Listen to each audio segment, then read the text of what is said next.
우리말에 콩 심으면 콩이 나고 팥 심으면 팥이 난다. 그런 말이 있지 않습니까? 우리 사람은 사람 안에 많은 그 두려움 등이 부정적인 생각 요소들이 이 본능적으로 타고나져 있습니다. 그래서 이 생각들은 콩을 심어놓고 팥을 심어놓고 비바람이 몰아치고 환경을 변화를 준다고 해서 콩팥의 그 근본 성분이 안 바뀌는 것처럼 사람의 마음속에 있는 성분도 바뀌지 않습니다. 계속 그 변화가 이루어지지 않고 죽는 날까지 그 유지가 됩니다. 그런데 이것이 변화를 받는 방법이 딱 한 가지가 있는데 그것은 하나님께서 주시는 믿음을 받아들이는 겁니다. 그러면 그 사람 마음속에 있는 부정적인 생각, 두려움, 환경에 대한 절망, 좌절 모든 것들이 치료를 받게 됩니다. 우리가 성경에서 그 마음속에 가지고 있는 완악함, 부정적인 생각, 공격적이고 파괴적인 생각을 완벽하게 변화받은 사람 중에 한 사람을 사도 바울이라고 합니다. 그 잔혹했던 바울 사도가 이 그리스도에 대한 믿음을 받아들이자 완벽하게 변화를 받았단 말입니다. 오늘 우리가 생각할 말씀은 마가복음 9장 23절 말씀입니다. 이 말씀은 셋으로 나누어질 수가 있습니다. 이게 우리가 오랫동안 보아왔던 말씀인데 오늘은 이 말씀을 정교하게 이해해 보려고 합니다. 이 말씀은 나는 네가 믿으면 네가 세상 일들을 다 처리할 수 있다고 믿는다 라는 의미가 아닙니다. 그리고 예수님께서 나는 이 세상에 못하는 일이 없다. 나를 믿어라. 지금 그런 의미로 말씀하신 것이 아니란 말입니다. 너는 왜 지금 그런 일을 처리를 못하고 있느냐? 그런 의미가 아닙니다. 이 말씀을 세 단락으로 나눠보면 나는 너 자신이 할 수 있다고 믿어버릇하였으면 좋겠다. 그런 의미입니다. 지금 이 아이의 아버지가 물불 안 가리고 막 뛰어드는 이 아들을 제자들에게 데리고 나왔을 때 제자들이 귀신을 못 쫓아주었거든요. 그러니까 마음에 얼마나 낙심이 되겠습니까? 그런 상황에서 지금 예수님께서 아이의 아버지에게 하시는 말씀이란 말입니다. 나는 네가 이 문제에 대하여 해결할 수 있다고 믿어버릇했으면 좋겠다. 지금 그런 의미란 말입니다. 그리고 두 번째 의미는 그리고 나는 네가 하나님께서 전능하시다고 믿었으면 좋겠다. 그 말씀인 겁니다. 그러면 세 번째로 그러면 너는 앞으로 네가 살아가면서 네가 처리해야만 하는 일들에 대해서 다 할 수 있다고 할 수 있는 믿는 믿음대로 처리를 할 수 있게 된다라는 의미를 세 가지를 가르치신 것이란 말입니다. 여러분, 이 평소부터 남의 말은 절대 안 믿는 사람들이 있습니다. 그 사람들은 손해를 덜 볼 것 같고 그리고 어디 가서도 실수를 안 할 것 같이 보여지게 된단 말입니다.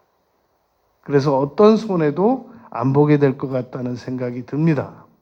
그런데 남의 말을 절대 안 믿는 사람은 결정적으로 어떤 문제가 발생이 되느냐면은 언젠가는 꼭 반드시 믿어야 할 것을 안 믿다가 큰 손해를 보게 된단 말입니다.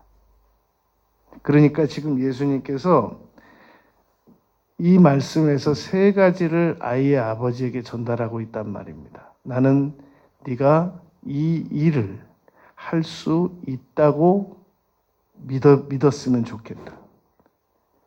지금 우리에게는 하나님의 전능하심이 우리를 두르고 보호하고 있으시다. 그러니까 앞으로 너는 살아가면서 네가 처리해야 될 일들을 이와 유사한 네가 처리받아야 할, 해결받아야 할 일들을 얼마든지 처리받을 수 있다. 지금 그런 말씀을 하고 있단 말입니다. 여러분, 이 마가복음 9장 23절 안에 전능하신 하나님을 믿으라 라는 이 구절이 포함되어 있다는 것은 마가복음 11장 20절에 예수님께서 하나님을 믿으라 라는 말씀과 동일한 의미입니다. 하나님이 전능하시다는 사실을 너에게 꼭 믿기를 바란다라고 말씀하신 마가복음 9장 23절 말씀이나 마가복음 11장 20절에서 22절에서 하나님을 믿으라라는 말씀이 같은 의미란 말입니다. 여러분, 하나님께서 전능하시다라는 사실을 믿고 살아가는 사람과 하나님께서 전능하신다는 사실을 못 믿고 살아가는 사람은 많은 차이가 있단 말입니다. 여러분, 우리는 이제 마가복음 10장 17절 말씀에서 우리에게 잘 알려진 내용이 하나 있습니다. 한 부자 청년이 예수님에게 나왔단 말입니다. 그러면서 선생님, 내가 무엇을 하여야 영생을 얻겠습니까? 라고 여쭈었단 말입니다. 그랬더니 예수님께서 너 10계명을 다 지켜라. 잘 지켜라. 라고 부자 청년에게 말씀하셨습니다. 그랬더니 예수님께서 그렇게 말하자 그 청년이 그런 건 제가 어려서부터 다 잘 지켰습니다. 그랬단 말입니다. 그때 예수님께서 이 부자 청년에게 결정적으로 하신 말씀이 있으십니다. 마가복음 10장 21절에서 내게 한 가지 부족한 게 있다. 지금 너희 청년아, 너에게 한 가지 이 부족한 게 있는데 그것을 예수님께서 알려주십니다. 여러분, 이 메타인지라는 말이 있다고 하는 말을 제가 종종 합니다. 1970년에 발달 심리학자 존 프라벨이라고 하는 분이 처음으로 사용한 말입니다. 이 메타인지라고 하는 것은 나에게 부족한 게 뭐냐 라는 사실을 알고 살아가는 사람들을 보고 메타인지가 분명한 사람이라고 말한단 말입니다. 그런데 내가 부족한 걸 알고 살아가는 사람이 있고 내가 부족한 걸 모르고 살아가는 사람이 있단 말입니다. 이 마가복음 10장 17절에서 예수님에게 다가온 그 청년에게, 부자 청년에게 예수님께서 너에게 한 가지 부족한 것이 있으니, 너에게 한 가지 부족한 것이 메타인지가 있으니 라는 현대적 용어와 대체 사용이 가능한 이 말씀입니다. 왜냐하면 이 부자 청년은 자기가 부족한 것이 무엇인지 모르고 살았고, 그리고 그때 예수님을 찾아 나온 이유는 단지 자기는 어려서부터 잘 살아왔으니까 영생 얻는 방법만 추가적으로 알려주시면 된다. 그 정보를 얻기 위해서 예수님에게 나왔단 말입니다. 그런데 예수님께서는 이 부자 청년이 구한 것, 그 구한 것에서 그 구한 것을 주시기 전에 먼저 이 부자 청년에게 무엇이 부족한지를 먼저 깨닫게 하셨단 말입니다. 여러분, 우리가 하나님에게 전능하신 하나님에게 나아올 때는 내가 무엇이 부족한지 알려고 나오는 사람은 억만 명에 한 명 정도입니다. 천억만 명에 한 명 정도만 내가 무엇이 부족한지 알려주십시오라고 하나님께 나와서 여쭙는 거고, 대부분의 사람들은 무엇인가를 필요를 구하기 위해서 오는 거란 말입니다.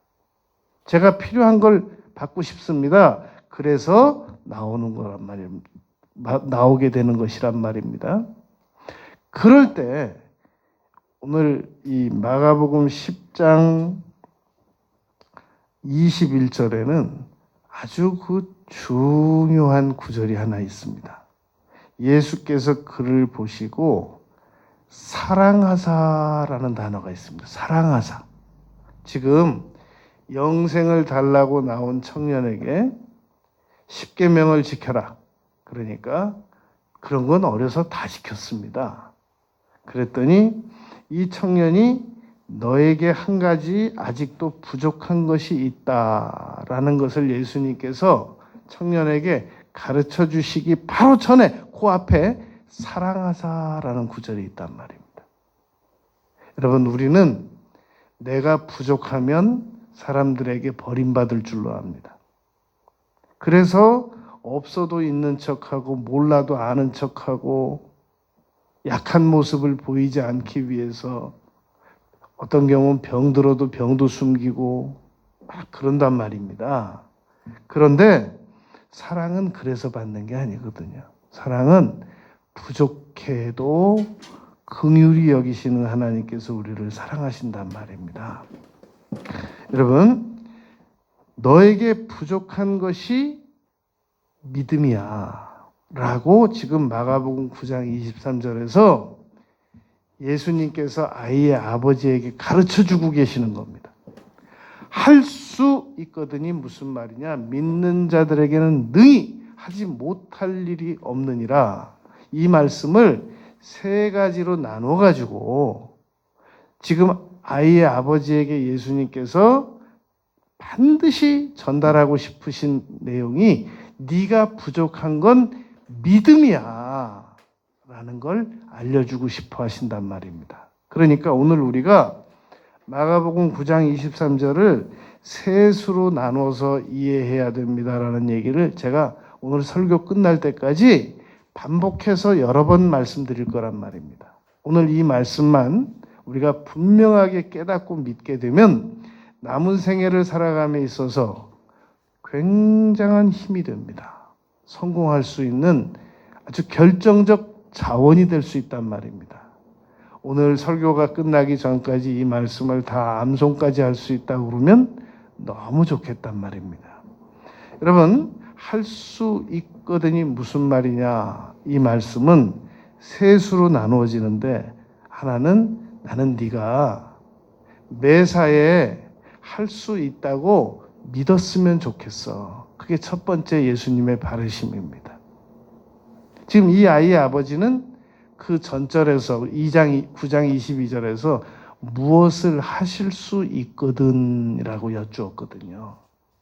제자도 못했고 이 아이의 아버지가 제자들에게 나오기 전에는 마치 혈루병 걸린 여인이 지난 많은 세월 동안 많은 의원들에게 고난을 당했던 것처럼 이 아이의 아버지도 예수님에게 나오기까지, 예수님의 제자들 앞에 나오기까지는 많은 시행착오를 겪고 나왔단 말입니다.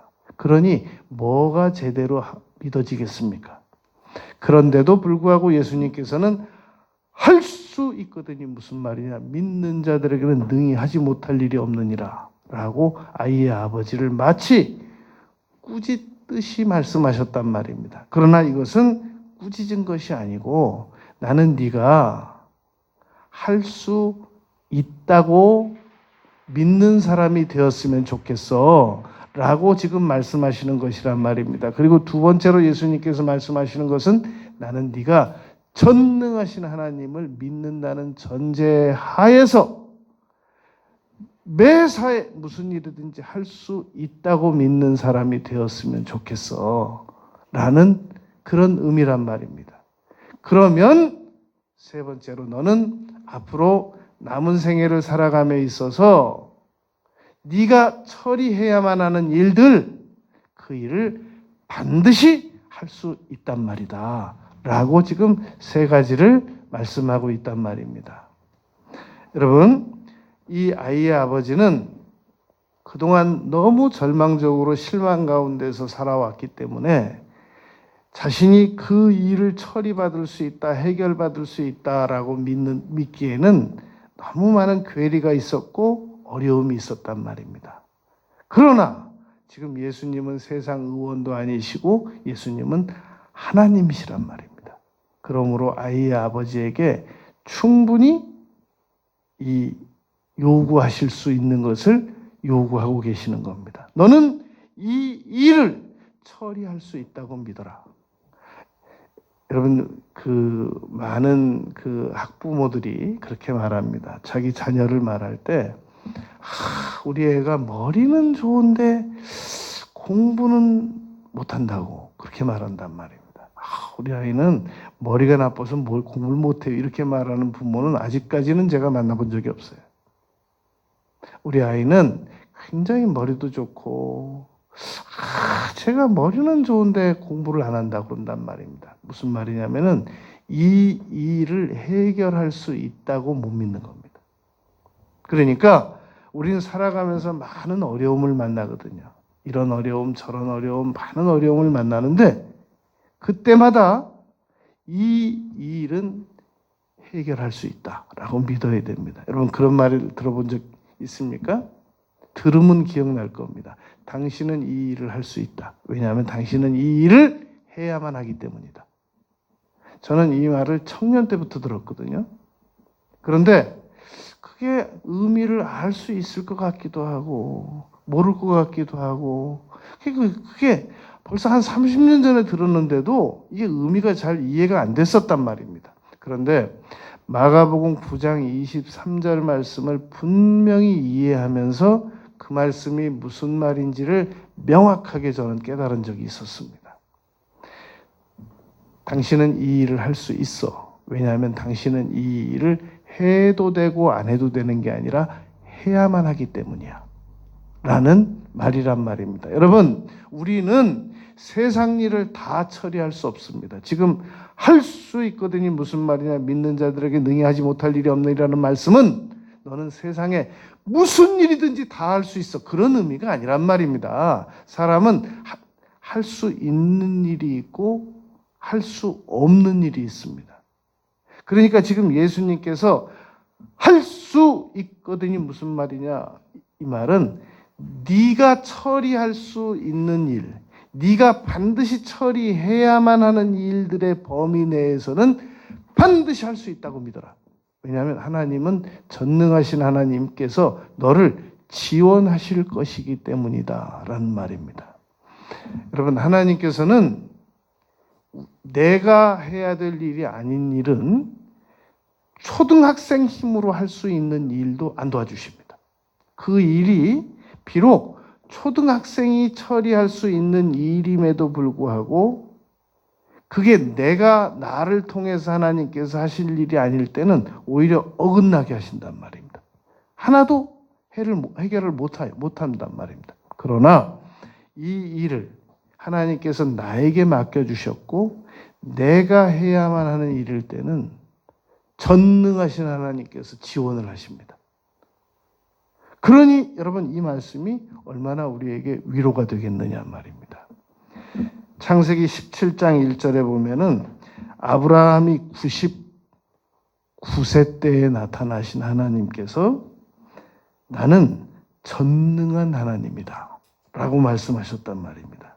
너는 내 앞에서 완전하라 라는 의미는 마치 아이의 아버지가 물불 안 가리고 막 뛰어드는 그런 아이를 둔 그런 아버지에게 예수님께서 할 수 있거든요. 무슨 말이냐? 믿는 자들에게 능히 하지 못할 일이 없느니라 라고 말씀하신 것과 같은 의미의 말씀입니다. 나는 전능한 하나님이다 라는 말이 그러하단 말입니다. 여러분, 저는 언젠가 길 가다가 20살쯤 먹은 아이를 이렇게 허리에다가 벨트를 묶어가지고 한 2m 정도 되는 줄을 이렇게 뒤에서 잡고 계속 따라가는 아버지를 본 적이 있었습니다. 이 아이는 몸을 가누지를 못하고 언제 길로 뛰어들지 모르는 그런 아주 연약한 모습으로 비틀비틀 그 장애를 가지고 걸어가고 있었습니다. 아이의 아버지는, 그 청년의 아버지는 언제라도 아들이 위급하게 어디론가 쓰러지면 당길 태세로 그 2m 되는 줄을 이렇게 들고 가더란 말입니다. 제가 그래서 그 부정을 보면서 이 감동을 받은 적이 있었단 말입니다. 언젠가 어느 식당을 들어갔더니 이 아들이 아들로 보이는데 휠체어를 타고 이 뇌성마비에 걸려가지고 이 목을 제대로 가누질 못해요. 그런데 식당 제일 가운데 앉아가지고 그 아들에게 고기를 구워주면서 제가 그 아버지의 얼굴 표정을 자세히 봤습니다. 그런데 얼마나 사랑스럽게 그 아들을 바라보는지 모릅니다. 그 뇌성마비 걸려가지고 막 한마디 하려고 그러면 굉장히 어렵게 하고, 그리고 또 막 어렵게 고기 한 점 이렇게 집어먹고. 근데 그 아버지는 그냥 웃으면서 그 아들의 말을 다 듣고 있는 거예요.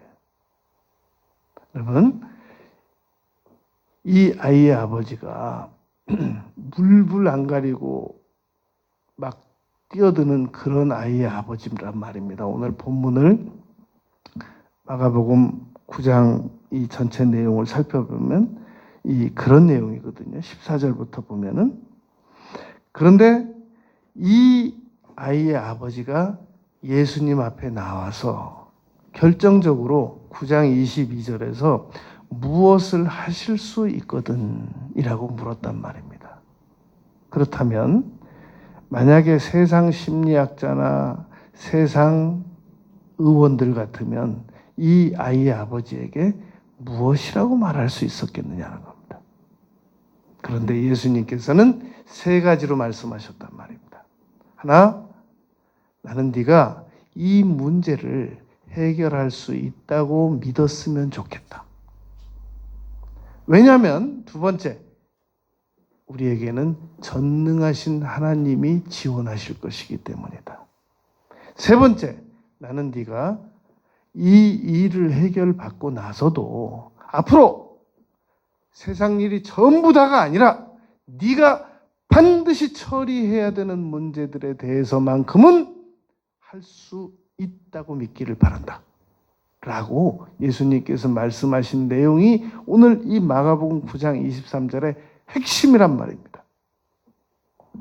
여러분, 누가복음 1장 37절, 창세기 17장 1절에서 아브라함에게 나는 전능한 하나님이다 라고 소개하신 그 하나님께서 누가복음 1장 37절에서 이렇게 말씀하십니다. 대저 하나님의 모든 말씀은 능하지 못하심이 없느니라. 대저 하나님의 모든 말씀은 능하지 못하심이 없느니라. 말씀과 전능하신 하나님의 능력을 동일시하고 있단 말입니다. 하나님께서는 말씀을 보내서 일을 처리하시는 분이십니다. 시편 말씀에 그러하단 말입니다. 말씀이 달린다라는 표현도 시편에 있는데 하나님은 말씀을 보내셔서 태초에 말씀이 계셨으니 이 말씀은 곧 하나님이다 라고 요한복음 1장에서 말씀하시지 않습니까? 또 마가복음 10장 27절 말씀에 보면 예수님께서 그들을 보시며 이르시되 사람으로는 할 수 없으되 하나님으로는 그렇지 아니하니 하나님으로서는 다 하실 수 있느니라 라고 마가복음 10장 27절에서 부자 청년이 슬피 근심하며 돌아가고 난 다음에 제자들이 그러면 천국은 누가 갈 수 있습니까? 아무나 못 간다면 라고 질문할 때 이런 말씀을 하셨단 말입니다. 하나님으로서는 다 하실 수 있다. 물론 하나님이 못 하시는 거 있으시죠. 그 한 번 말씀하신 것을 약속을 어기시는 일, 그런 거 못하죠. 하나님도 들 수 없는 바위를 못 만드시는 거하고 같은 거란 말입니다. 하나님도 못 하시는 일이 있죠. 네모와 세모를 동시에 만드는 거. 물론 못 하는 거 있으시지만 하나님은 다 하실 수 있다라는 말은 하나님은 전능하신 분이다라는 의미란 말입니다. 그 전능하신 하나님께서 우리가 세상에 무슨 일이든지 다 할 수 있게 해주신다는 말이 아니란 말입니다. 내가 꼭 해야 되는 일은 반드시 할 수 있도록 전능하시게 지원하신다는 말씀인 겁니다. 하나님께서는 이렇게 봐서 내가 처리하지도 않아야 될 일, 내가 간섭하지도 말아야 될 일, 내가 나서지도 말아야 될 일에 대해서 나서는 것은 설사 그 일이 초등학생이 처리할 수 있을지라도 나는 못하게 하신다는 말씀입니다. 그러니까 우리가 어떤 일을 못하고 안 하고 도저히 무능했을 때는 나 역시 나는 무능해. 맞아. 나를 어디다 쓰겠어. 이 쓸모없는 인간을. 그렇게 해석하는 게 아니란 말입니다. 이 일은 내가 나서서는 안 되는 일이었구나. 그런데 내가 하나님 앞에 허락도 제대로 여쭙지도 않고 받지도 않고 이 일에 나섰기 때문에 내가 지금 이 일에 대하여 이렇게 실력 발휘를 못하고 무능하게 이 상황이 전개되고 있구나. 그렇게 보면 틀림없습니다. 오늘 마가복음 9장 23절 말씀으로 볼 때 그러하단 말입니다. 여러분, 사람이 믿음이 없게 되면은 하나님의 능력을 제한하게 됩니다. 잘 들어보세요. 능력을 제한한다는 게 무슨 말인가에 대한 의미를 제가 이해시켜 드리겠습니다. 수학 선생님이 수학을 어려워하는 아이를 이제 맞이해 드렸단 말입니다. 그래서 사칙연산부터 시작해가지고 분수부터 시작해가지고 분수, 덧셈, 뺄셈, 나눗셈까지 다 차분차분 가르쳐 나가고 있단 말입니다. 그래서 이제 인수분해를 들어가려고 하니까 이 아이가 말을 못 알아듣는 거예요. 그럴 때는 선생님의 능력은 인수분해, 3차, 1, 2, 3, 3차 방정식, 미분, 적분, 로그 다 가르칠 수 있는데도 불구하고 아이가 수용 능력이 없기 때문에 제한을 받는단 말입니다. 진도를 더 못 나간단 말이죠. 예수님께서도 얼마든지 전능하신 하나님이심에도 불구하고 우리가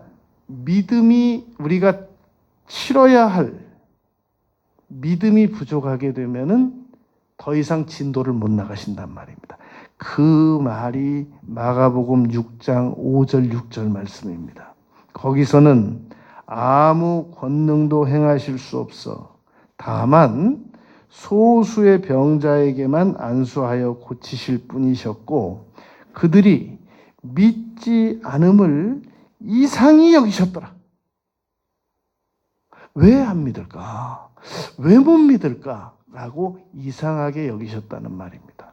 여러분, 우리가 예수님의 믿음을, 예수님의 능력을 제한시켜 드릴 수가 있는데 어떠한 경우에 그러하느냐면 예수님은 이미 충분히 전능하시기 때문에 바다 위를 걸으시고 부활 승천하실 때 죽음에서 부활하셨고 승천에 올라가시고 지금도 전능하신 하나님 우편에서 전능하신 하나님 우편에 계신다는 얘기는 통치하고 계시다 그 말이에요. 얼마든지 우리에게 능력으로 역사하실 수가 있으심에도 불구하고 문제는 우리가 믿음의 대가를 치러드리지 못할 때 왜 의심하였느냐?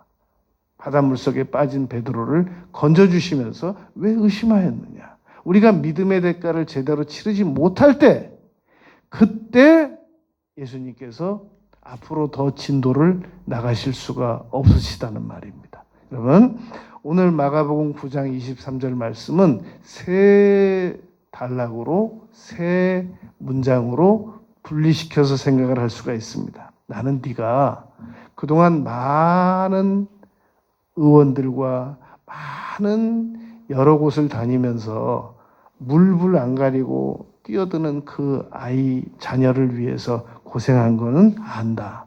그러나 너는 지금 얼마 전까지만 해도 지금 내가 변화산에서 내려오기 전까지 내 제자들도 너의 아들을 못 고쳐줬으니까 너는 충분히 그렇게 생각할 수 있다. 그러나 너는 지금부터는 이 문제를 해결받을 수 있다고 믿기 바란다. 그걸 지금 예수님께서 마가복음 9장 23절에서 말씀하신 것이란 말입니다. 왜 예수님께서는 여러분 타당도, 당위성 이런 말씀 들어본 적 기억나시죠? 왜 예수님의 말씀이 당위성이 있으시고 왜 예수님의 말씀이 타당하시냐면 아니 지금까지 37번을 속은 사람에게 38번째 나타나서 너는 믿어야 돼. 내가 하는 말을. 이렇게 말하면 그게 타당도, 당위성이 있냔 말입니다. 그런데 예수님의 말씀은 왜 타당도, 왜 당위성이 있으시냐면 예수님은 전능하신 하나님이시기 때문에 당위성이 있으신 것이란 말입니다. 예수님은 인생이 아니시기 때문에 시건치 않으시기 때문에 너는 이 문제를 해결할 수 있다라고 말씀하시는 것을 이 아이의 아버지는 믿었어야만 했단 말입니다. 두 번째, 전능하신 하나님을 전제함에 그렇다. 세 번째, 앞으로도 너는 이 문제를 오늘 해결받고 돌아가서도 세상 일 다 간섭하지 말고 네가 처리해야 되는 문제들에 대해서는 너는 반드시 이 문제 해결받는 것처럼 할 수 있다고 믿어라. 그게 할 수 있거든요. 무슨 말이냐? 믿는 자들에게 능히 하지 못할 일이 없느니라 라는 말씀의 의미란 말입니다. 특별히 너는 앞으로 남은 생애를 살아감에 있어서 오늘 물불 안 가리고 고통받고 하던 이 자녀를 고침받은 것처럼 남은 생애에 대해서는 반드시 희망을 가지고 살아버릇하라 라는 희망적인 메시지가 이 말씀 안에 포함되어 있단 말입니다. 너는 이 일을 해결할 수 있다고 믿어라 라는 의미 첫 번째는 불가능을 가능하다고 믿어라. 불가능에 도전하라 라는 의미가 있다면 앞으로 남은 생애 동안 네가 처리해야 될 일들에 대해서는 겁을 내지 말고 처리할 수 있다고 믿어버릇하라. 이 말씀에는 희망이 포함되어 있단 말입니다. 그리고 불가능을 가능케 하시는 하나님과 희망을 주시는 하나님은 두 번째서 말하고 있는 전능하신 하나님이 그리하실 수 있으시단 말입니다. 여러분 신명기 6장 10절부터 15절까지 말씀 보면 이렇게 써 있습니다. 내 하나님 여호와께서 내 조상 아브라함과 이삭과 야곱을 향하여 내게 주리라 맹세하신 땅으로 너를 들어가게 하시고 그 다음부터 아주 중요해요.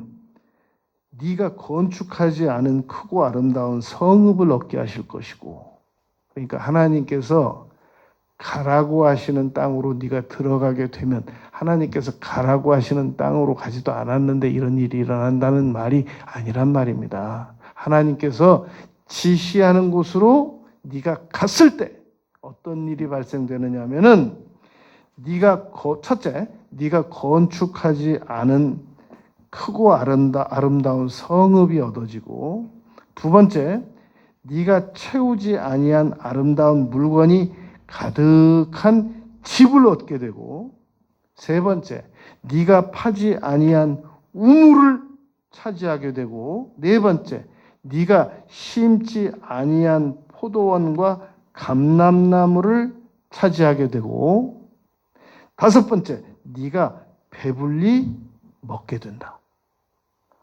하나님께서 지시하는 곳으로만 움직이면 그렇게 된다는 겁니다.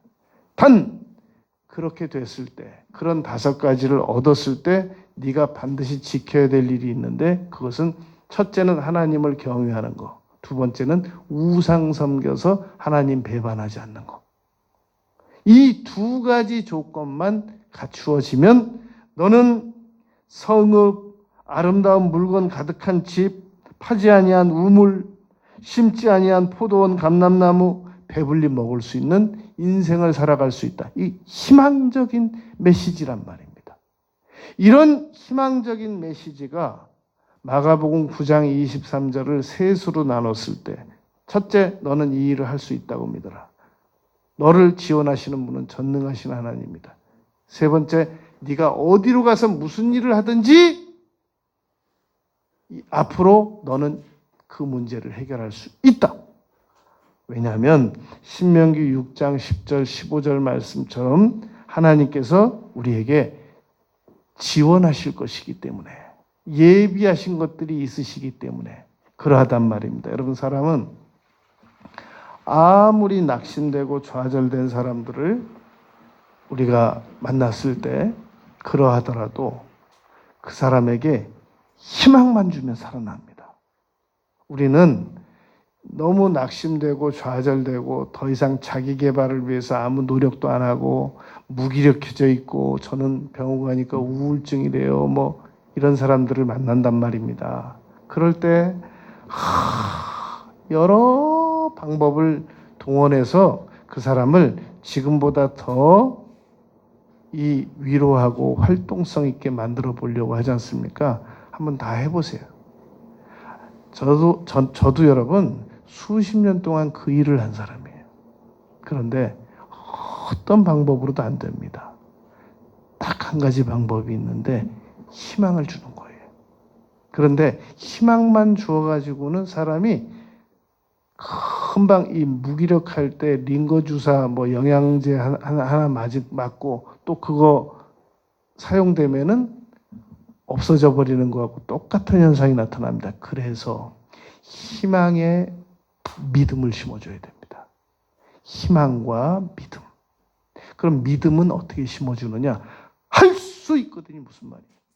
믿는 자들에게 능히 하지 못할 일이 없느니라 라는 이 마가복음 9장 23절을 정확하게 전달하고 안내하고 가르쳐드리면 이 말씀 안에 믿음이 포함되어 있고 희망이 포함되어 있고 지금 당면한 문제를 해결할 수 있는 그러한 의욕이 생겨진단 말입니다. 오늘 이 아이의 아버지는 충분히 절망하기 좋은 환경 속에서 살아왔습니다. 그러나 그대로 주저앉아 있을 수 없기 때문에 마지막 희망을 가지고 예수님의 제자들에게 나왔단 말입니다. 그게 9장 17절입니다. 무리 중에 하나가 대답하되 선생님, 말 못하게 귀신 들린 내 아들을 선생님께 데려왔나이다. 18절, 귀신이 어디서든지 그를 잡으면 거꾸러져 거품을 흘리며 이를 갈며 그리고 파리해지는지라 내가 선생님의 제자들에게 내쫓아달라 하였거늘 그들이 능히 하지 못하더이다. 여러분, 만일 우리에게 이러한 당면된 현실이 있다면 정말 얼마나 절망스럽겠습니까? 그랬더니 예수님께서 마가복음 9장 19절에서 이렇게 말씀하십니다. 믿음이 없는 세대여. 지금 제자들에게 지금 하는 말이란 말입니다. 믿음이 없는 세대여 라고 왜 이렇게 말을 하냐면 예수님의 제자들은 모든 믿음이 다 없지 않단 말입니다. 지금 예수님의 제자들은 모든 믿음이 다 없는 게 아니라 이 아버지의 아들의 이 아이의 이 귀신 들린 아이에게 귀신을 쫓아낼 수 있을 만큼만의 믿음이 없다는 얘기지 모든 믿음이 다 없다는 말은 아니란 말입니다. 그 제자들에게 믿음이 없는 세대예요. 내가 얼마나 너희와 함께 있으며 얼마나 너희에게 참으리요. 그를 내게로 데려와라 라고 말씀하셨단 말입니다. 그러니까 예수님의 제자들은 지금 예수님께서 할 수 있거든요. 무슨 말이냐? 믿는 자들에게 능히 하지 못할 일이 없느니라는 말씀은 아이 아버지에게도 가르치시는 말씀이지만 변화산에서 베드로, 야고보, 요한을 셋만 데리고 가셨었거든요. 그러니까 예수님께서 내려오셔가지고 제자들이 귀신을 못 쫓고 웅성웅성하고 있으니까 예수님께서 그를 내게로 데려오라 하심에 그때 베드로, 야고보, 요한, 아이의 아버지, 아이, 그리고 예수님 이렇게 6명만 중심적으로 있었고 나머지는 밖에서는 제자들이 이렇게 보고 있는 상황이었단 말입니다. 여러분, 믿음이라고 하는 거는 하루아침에 이루어지는 건 아닙니다. 마치 우리가 이 근력이 유산소 운동을 하더라도 근력이 하루아침에 형성되는 것이 아닌 것과 같단 말입니다. 그런데 우리 사람들이 누구에게 무슨 말을 듣게 되면은 그걸 무조건 즉시 믿지 않습니다. 일단 보류해 둡니다. 미국에 뭐가 있대. 가서 봐야지. 그래야 내가 알 수 있지. 눈으로 보지 않고 어떻게 믿겠어. 일단 보류를 해준단 말입니다. 지금 아이의 아버지도 너는 이 문제를 해결할 수 있다고 믿어라 라고 예수님은 말씀하고 계시는데 이 아이의 아버지는 보류하고 있단 말입니다. 무엇을 하실 수 있거든. 제가 한번 상황을 지켜보고 믿겠습니다. 이런 태도란 말입니다. 그러니까 예수님께서 할 수 있거든이 무슨 말이냐? 믿는 자들에게 능히 하지 못할 일이 없다고 먼저 믿어라. 여러분 욥기 42장 5절에 보면 욥이 이런 태도를 취했잖아요. 내가 죽게 되하여 귀로 듣기만 하였사옵나니 일단 보류해뒀어요. 듣고. 그런데 이제는 눈으로 배움나이다. 이제부터는 믿겠습니다. 그 말이거든요. 그러니까 사람들은 많은 믿음의 정보들을 지금 귀로 듣고 일단 그걸 최종적으로 믿기까지는 보류해두고 있단 말입니다. 언젠가 내가 확실한 체험이 생겨지면 그때부터 믿으려고 지금 보류 중이란 말입니다. 그런 사람들에게 예수님이 말씀하시는 겁니다. 할 수 있거든요. 무슨 말이냐. 믿는 자들에게 능히 하지 못할 일이 없다. 믿어라. 첫째, 믿어라. 이제 그만 보류하고 믿어라. 두 번째, 하나님은 전능하시다. 세 번째, 네가 처리해야 되는 일들에 대해서는 앞으로 반드시 너는 할 수 있다. 왜냐하면 너는 그 일을 해야만 하기 때문이다. 라는 그런 의미의 말씀이시란 말입니다. 그래서 이제 아이의 아버지가 이 아이를 데리고 왔더니 20절에서 아이 속에 있는 귀신이 예수를 보고 그 아이로 심히 경련을 일으키게 하는지라 그가 땅에 엎드러지고 구르고 거품을 흘리더라 라고 말하고 있단 말입니다. 그랬더니 예수님께서 즉시 고치시지 않으시고 21절에 이렇게 기록되어 있습니다. 예수께서 그 아버지에게 물으시되 언제부터 이렇게 되었느냐? 여러분 예수님께서 몰라서 물으셨겠어요? 언제부터 이렇게 되었느냐? 라고 물으셨더니 그 아이의 아버지가 이렇게 말합니다. 어릴 때부터니이다. 여러분 우리 자녀들이 어릴 때 우리가 미처 손을 쓰지 못할 때 귀신들이 우리 아이들을 지배하기 시작합니다. 그래서 우리 부모들은 믿음의 부모들은 이 우리 자녀들이 어릴 때부터 귀신에게 공격당하고 농락당하고 있기 때문에 우리 부모들은 이 어린 자녀들의 방패막이가 되어서 이 귀신을 쫓아내 주어야 하거든요. 제가 한번 여러분들에게 묻겠습니다. 그런데 여러분들이 아이 자녀들에게 잠입하여 들어온 귀신을 쫓아내줘야 되는데 제가 물어볼게요. 여러분들이 언제 그런 시간이 있겠어요? 학원에 보내야 되는데. 여러분 학원을 5군데씩 6군데씩 보내야 되는데 언제 아이에게 잠입하여 들어온 귀신을 언제 쫓아줄 수 있겠어요? 그럼 언제 쫓으려고 그러냐? 이제 이 잠입하여 들어온 귀신이 아이들에게 증세를 나타나게 할 때가 있단 말입니다. 딱 잠입하여 들어와 가지고 표시 안 나게 조금씩 자기 그 페이스로 이끌고 간단 말입니다. 그러면 우리 부모들은 제가 왜 저러지? 그럼 저 무슨 이상한 성격이야. 어려서 그렇겠지.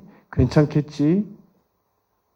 그런데 점점 크면서 나중에 이제 더 이상 부모의 말로 해결할 수 없을 때 그때는 귀신이 딱 낚아채가지고 끌고 갑니다.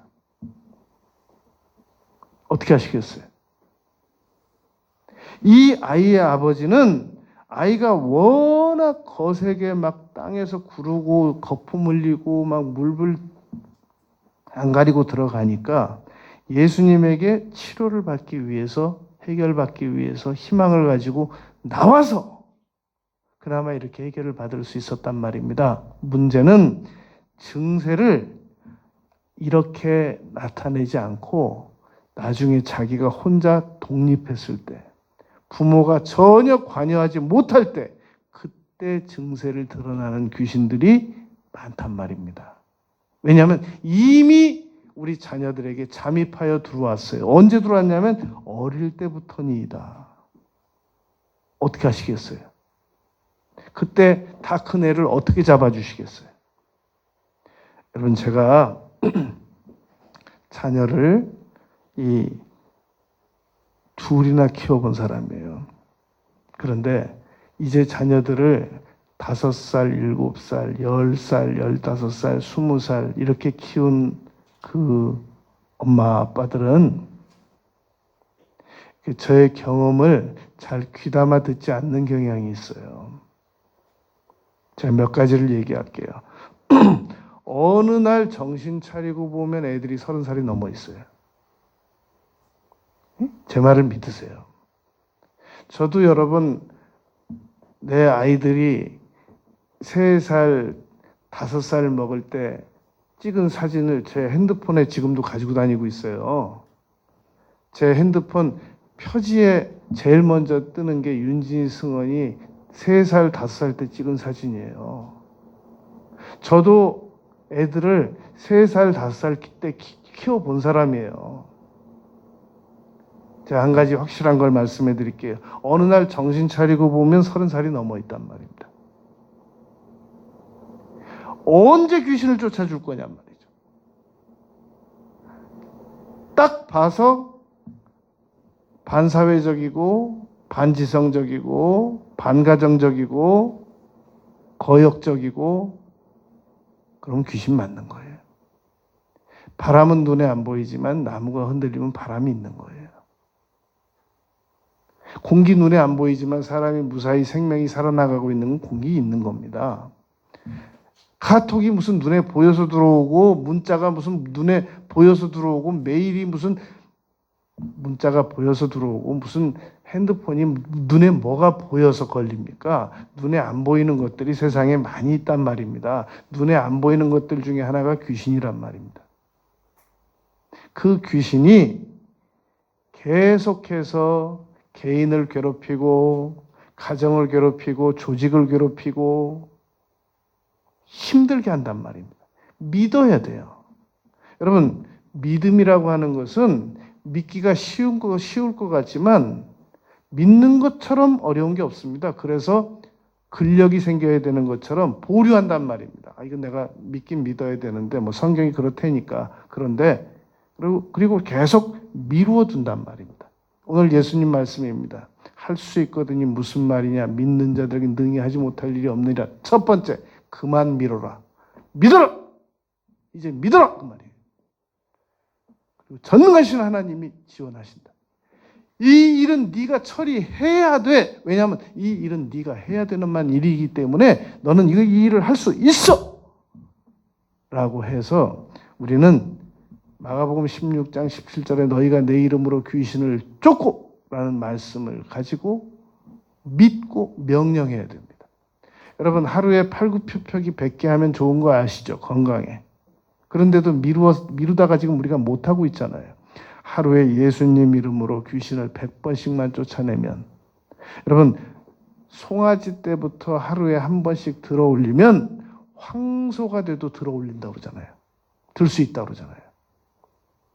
예수님 이름으로 자신을 괴롭히는 귀신을 하루에 100번씩 쫓고 내 자식을 괴롭히는 귀신들을 하루에 100번씩 쫓고 내 남편을 괴롭히는 혼미케 하는 귀신들을 100번씩 쫓고 그러고도 다른 일들 얼마든지 할 수 있어요. 무슨 역사 앞에 무슨 민족과 나라를 위해서 대단한 일을 하느라고 바빠가지고 예수 이름을 하루에 100번도 사용을 못하는 우리 그리스도인들이 무슨 대단한 일하고 하느라고 바빠서 지금 못하는 게 아니란 말입니다. 게을러서 못하고 있는 거란 말입니다. 그런데 할 수 있다고 믿으면 된단 말입니다. 여러분 마가복음 9장 29절 보시기 바랍니다. 제자들이 28절에서 예수님에게 여쭈었습니다. 우리는 왜 그 귀신을 못 쫓았을까요? 라고 여쭈었더니 예수님께서 마가복음 9장 29절에서 말씀하신 겁니다. 기도 외에는 이런 종류가 나갈 수 없느니라. 자, 그렇다면 이게 이제 마태복음 17장에서 마태는 기도와 믿음 외에는이라고 말했습니다. 마가만 기도 외에는이라고 말했단 말입니다. 그런데 기도하면 귀신이 쫓겨나갈 수 있다는 얘기는 기도드리면 믿음이 생겨질 수 있다는 말과도 같단 말입니다. 원래 믿음은 마가복음 로마서 10장 17절의 믿음은 원래 들음에서 생깁니다. 기도 자체로만은 믿음이 안 생기게 돼 있단 말입니다. 그러나 그건 이제 아주 불신자들에게 얘기고 우리 신자들에게는 기도를 계속 드리다 보면 믿음의 장애가 될 만한 일들을 다 이렇게 걷어내게 되기 때문에 기도를 열심히 드리면 귀신은 당연히 쫓아지고 기도를 열심히 드리면 귀신을 쫓아질 수 있는 믿음이 형성이 된단 말입니다. 여러분 결론입니다. 마가복음 9장 23절 말씀을 다시 제가 셋으로 나눠드리겠습니다. 첫째, 할 수 있거든요. 무슨 말이나 믿는 자들에게 능히 하지 못할 일이 없느니라 라는 말씀은 너는 이 일을 할 수 있다고 믿어라. 너는 왜냐하면 이 일을 지금 처리해야만 하기 때문이다. 두 번째, 우리에게는 전능하신 하나님이 있으시다. 그 지원을 믿어라. 세 번째, 앞으로 세상 일 다가 아니라 내가 처리해야만 하는 일들의 범위 내에서는 하나님께서 반드시 능력을 주셔서 해결할 수 있으시게 할 것이므로 믿으라 라는 말입니다. 남은 생에 할 수 있다고 믿으면서 살아가는 우리 모든 여러분들이 되시길 바라겠습니다.